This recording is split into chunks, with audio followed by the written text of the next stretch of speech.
Muy buenas tardes. El día de hoy vamos a hablar sobre la intervención fisioterapéutica en la rehabilitación pulmonar en pacientes con enfermedad obstructiva crónica. Para empezar, vamos a iniciar hablando de las causas de las obstrucciones de la vía aérea. Entonces tenemos la primera obstrucción que se da por ocupación de la luz bronquial, la segunda se da por causas relacionadas con la pared bronquial y la tercera por causas externas a la vía aérea. Partiendo de estas causas, se han generado la caracterización de 3 grupos para hacer la intervención de rehabilitación pulmonar, que está pues indicada para los pacientes de acuerdo pues al tipo de enfermedad que presenten. Entonces, como ya lo habíamos indicado, la primera causa es ocupación de la luz bronquial. En este caso pues tenemos pacientes con enfermedades con bronquitis crónica, lo que son bronquiectasias y fibrosis quística. Dentro del segundo grupo tenemos entonces que su causa, pues, como ya lo habíamos dicho, relacionadas con la pared bronquial o alteraciones en la pared, tenemos entonces, o que es lo mismo decir que son broncoespasmos, y esto al mismo tiempo pues genera lo que es el asma bronquial, hipertrofia de las glándulas mucosas y edema de la pared. El tercer grupo, en este caso pues tendríamos grupos relacionados con las causas externas a la vía aérea.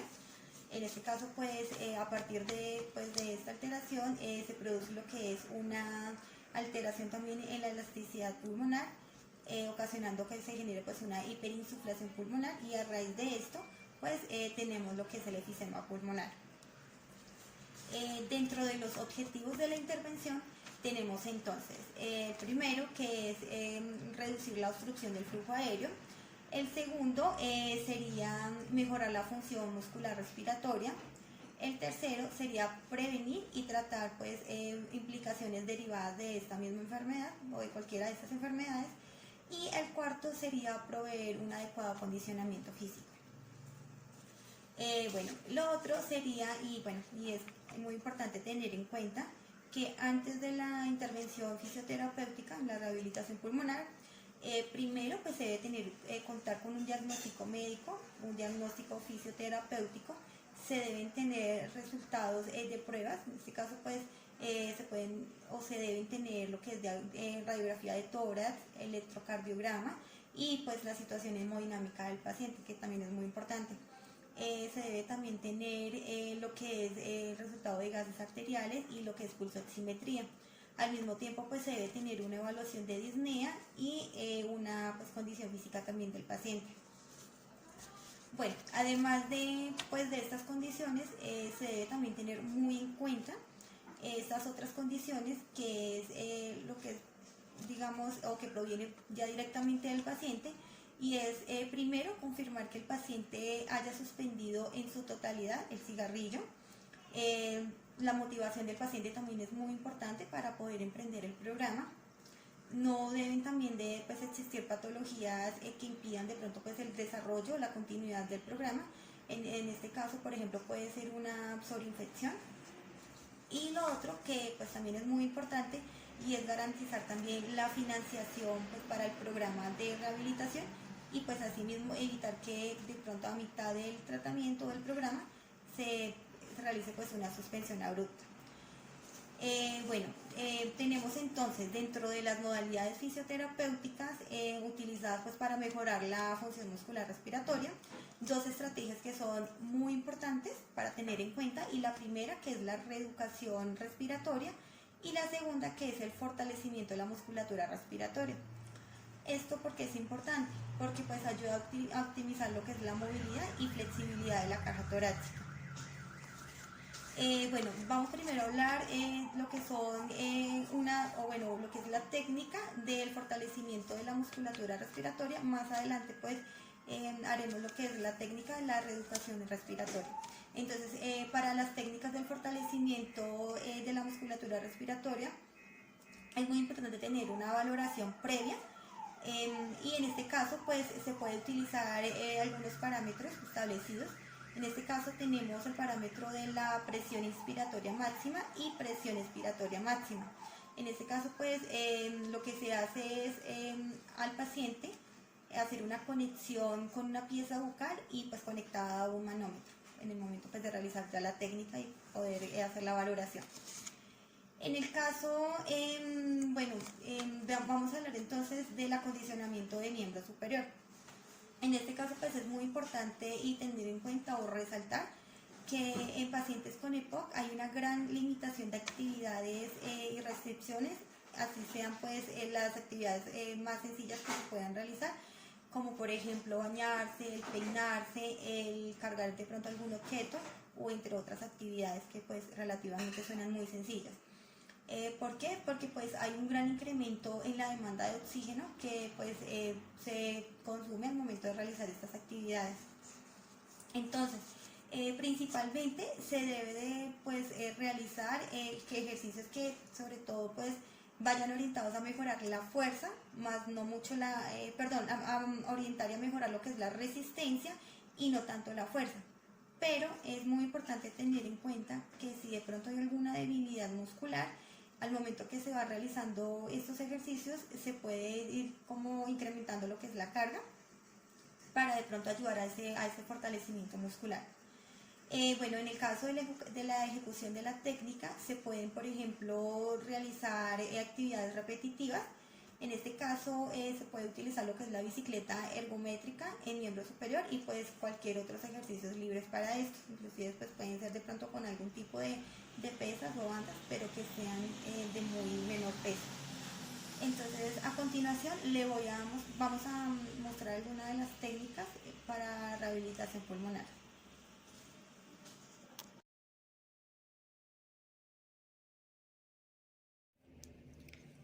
Bueno, ahora vamos a realizar la técnica de reeducación respiratoria, el cual pues tiene como objetivo recuperar el patrón fisiológico en el cual pues se concientiza al paciente acerca de lo importante y la necesidad que es modificar pues las alteraciones ventilatorias surgidas pues a partir de su enfermedad.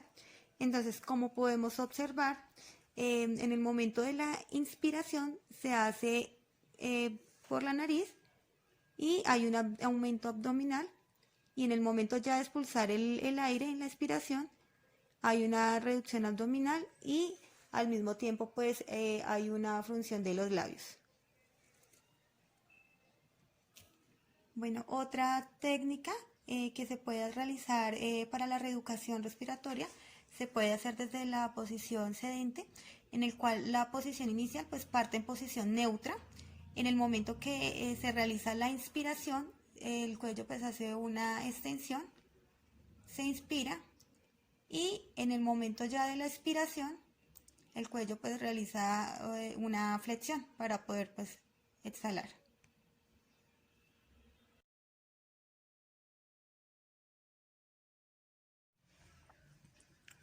Bueno, ahora a continuación vamos a hacer entonces ejercicios diafragmáticos contra carga. ¿Esto qué quiere decir? Pues que esos ejercicios se realizan con la aplicación de carga progresiva sobre la pared abdominal para que contribuyan a mejorar lo que es la fuerza muscular. Como podemos observar en el caso del paciente, se le puso un poco de carga en la pared abdominal. Entonces se prosigue a indicarle al paciente, que realice una inspiración profunda y seguida pues de una expiración, haciendo que pues los labios se realicen pues con fruncción.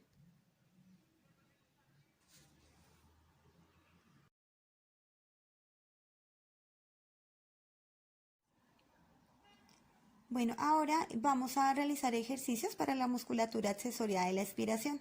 Entonces, bueno, dentro de estos ejercicios, los objetivos son el primero, pues lo que es optimizar el mecanismo de la fuerza durante la tos. El segundo, suplir el retroceso elástico del pulmón, el cual pues se disminuye en estos pacientes. El tercero, pues es la necesidad de vaciar el pulmón en un periodo de tiempo adecuado. Y el cuarto sería la necesidad de movilizar grandes volúmenes en un periodo pues, de tiempo adecuado. Entonces, para estos ejercicios vamos entonces a realizar dos técnicas, entonces en el cual la primera, el paciente está en decúbito supino con los brazos extendidos. Entonces se le va a indicar de que realice el proceso de inspiración, que tome aire, y para el momento de la expiración el paciente va a hacer una flexión de tronco para expulsarlo. En en la otra técnica, el paciente vuelve a su posición inicial, cruza los brazos, toma aire para el proceso de la inspiración y para el proceso ya de la expiración, el paciente hace una flexión de cuello para expulsarlo.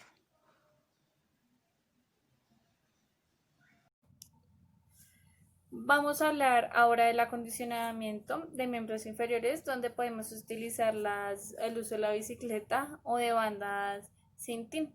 Este es útil en este programa de reacondicionamiento físico durante el RP.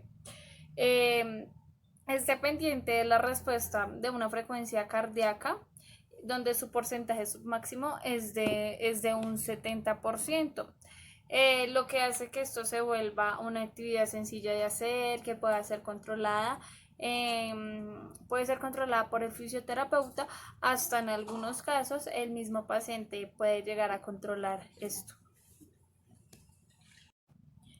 El objetivo de esta es mejorar la condición física referida de la resistencia cardiorrespiratoria de la actividad, donde su duración es de 30 minutos por 3 veces a la semana,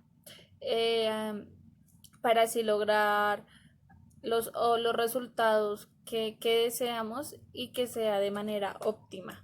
Las modalidades fisioterapéuticas para prevenir y tratar las complicaciones del programa RP es individualizado, debe indicarse los procesos y las patologías de las manifestaciones clínicas.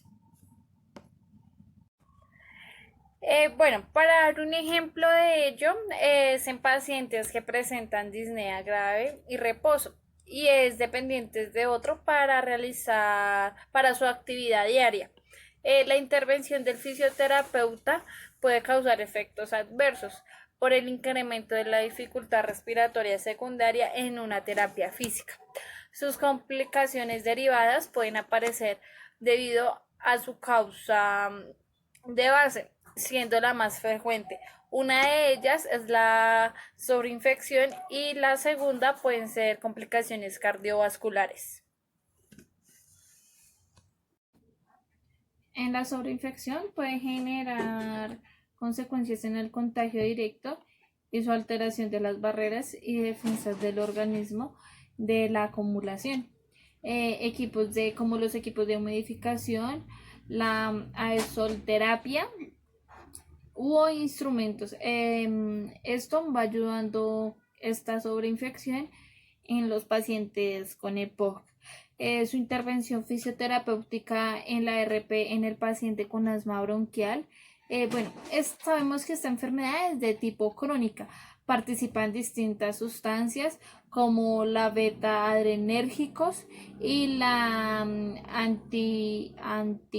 anticolinérgicas, donde las modalidades terapéuticas de su intervención del RP en pacientes asmáticos y sus aspectos más relevantes. Entonces, es primero la educación del paciente, también la enseñanza de la medición del control de pico y flujo como un elemento evaluativo y la función y seguimiento del estado basal. También la enseñanza del uso y el abuso en aerosoles y medicamentos, y la enseñanza de técnicas de mejoramiento en la función ventilatoria y la función o la función física. Cabe resaltar y es muy importante educar al paciente, a sus familiares y a su cuidador, debido a que esto es muy importante para el paciente. Como primera instancia debemos hacerle saber al paciente que es muy importante que conozcan acerca de la enfermedad y a su cuidador. Como segunda instancia, hacerle el reconocimiento de la importancia que es realizar los ejercicios respiratorios como elementos de mejoramiento de su aptitud física. También el conocimiento del control de los factores desencadenantes, como es las mascotas, la contaminación ambiental, el humo del cigarrillo, alérgenos, el estrés, También debemos hacerles saber que la modificación de los sentimientos frente a la percepción de la enfermedad, el cambio de actitudes del paciente y su familia frente a la realización del deporte, la implementación de óptimos dichos fisioterapéuticos, el razonamiento de actitudes y prácticas positivas relacionadas al manejo adecuado de su enfermedad, em, ejercicios pues respiratorios no específicos en pacientes con asma, son ejercicios respiratorios específicos como la aspiración con labios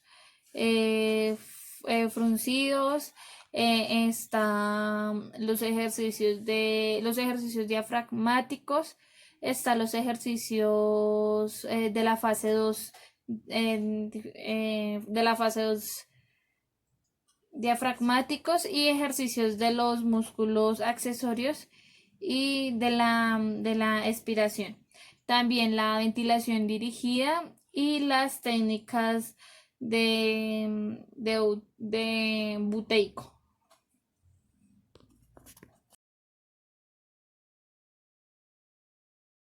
La enfermedad pulmonar restrictiva se define como un evento que cursa con disminución variable la distensibilidad pulmonar a causa de intragusto pulmonar. Es un defecto ventilatorio restrictivo que puede ser agudo como el síndrome de dificultad respiratoria aguda o crónico como la fibrosis pulmonar. El objetivo de la ARP es la recuperación de la capacidad vital. El segundo es optimizar el manejo de secreciones y tercero mejorar la tolerancia a la actividad física. Al igual que la ARP del paciente con EPOC, donde se permite mejorar la calidad de vida en comportamiento restrictivo crónico y progresivo. El objetivo es paliativo y se da el control de dedicación de la sintomatología. Ahora vamos a ver los principales defectos ventilatorios restrictivos en los que está indicada la intervención fisioterapeuta como herramienta para la ERP.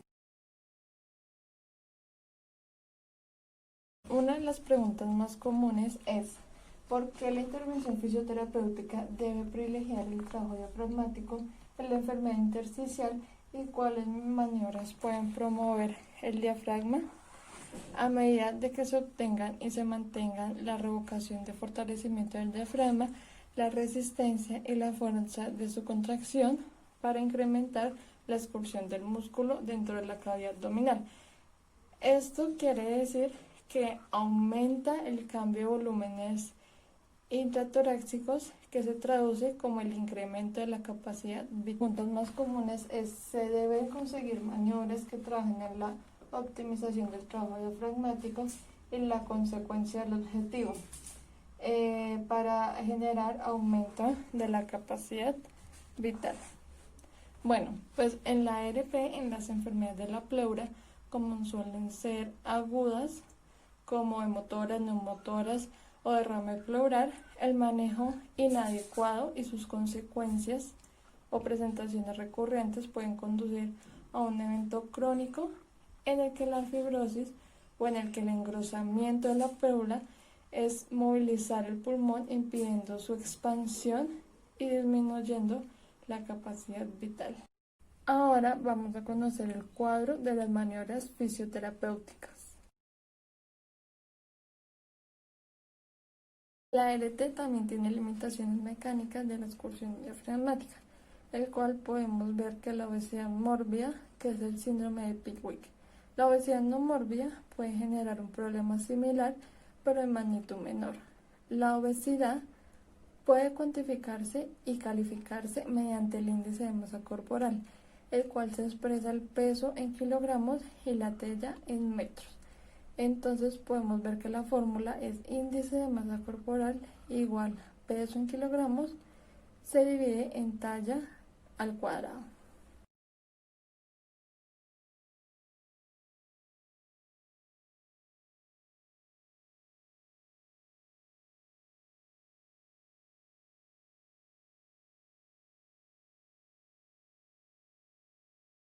Se deben utilizar estrategias fisioterapéuticas que promuevan la movilidad diafragmática y la optimización del juego costal en el lado afectado, más conocido como ventilaciones dirigidas. Vamos a ver que mi paciente está en decúbito lateral. Luego se ejecuta la inspiración nasal lenta y profunda utilizando el patrón diafragmático. Durante la fase abdominal se protruye y se mueve hacia afuera. La inspiración debe ser lenta para que el flujo gaseoso se adecue hacia la zona del declive del pulmón, puesto que la zona 3 de West es la mejor ventilación en la superficie.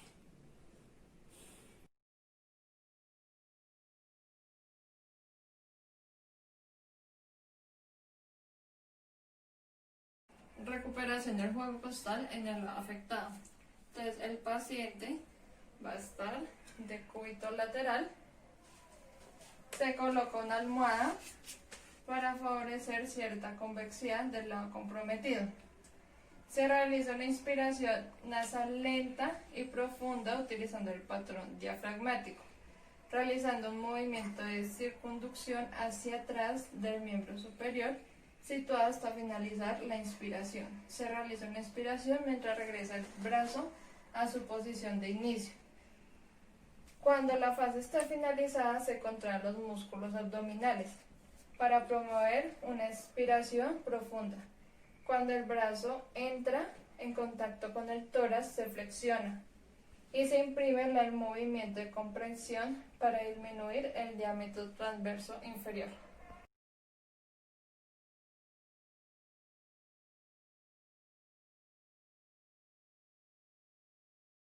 Para recuperar la movilidad del hemitórax, el paciente tiene que estar en la bipedestación o sedente.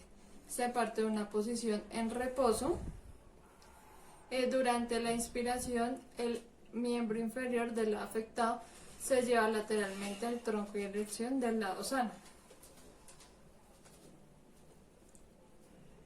Finaliza con una inspiración y se regresa a la posición inicial.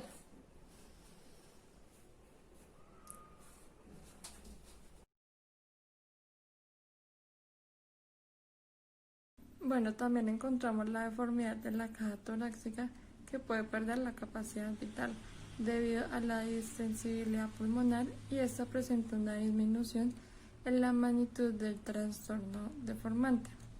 La anomalía de esta enfermedad produce un incremento de trabajo ventilatorio que se empeora ante situaciones que se aumenta la ventilación, como el ejercicio. Se define de dos maneras. Está la escoliosis, que puede ser estructurada o no estructurada. La escoliosis estructural es la deformidad rígida de la columna, y la no estructurada es la curva flexible que se puede corregir. La severidad de la escoliosis puede ser leve, moderada o severa. Vamos a ver una imagen de la escoliosis severa y vamos a conocer acerca del ángulo de Cobb.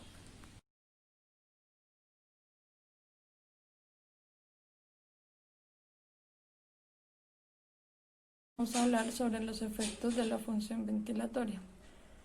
Uno es aumento del trabajo respiratorio, que se debe en dos factores. Primero, aumento de la rigidez pulmonar, y segundo, limitación mecánica del diafragma. Otro de los efectos es el desequilibrio de la relación V-Q, que esta conduce a una hipoxemia o una hipoxia. Tercero, la disminución de la fuerza muscular respiratoria. Desde la perspectiva de la fisioterapia, en el tratamiento se orienta en tres direcciones. Primero, mejorar la distensión pulmonar y la capacidad vital. Segundo, la optimización mecánica de la tos. Y tercero, manejo y prevención de los efectos adversos generados por la SA.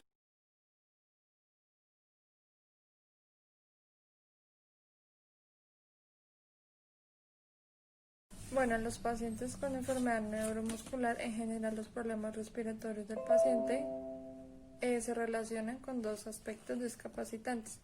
El primero es la incapacidad para conseguir una adecuada ventilación alveolar, y la segunda, la dificultad para mantener una adecuada higiene bronquial.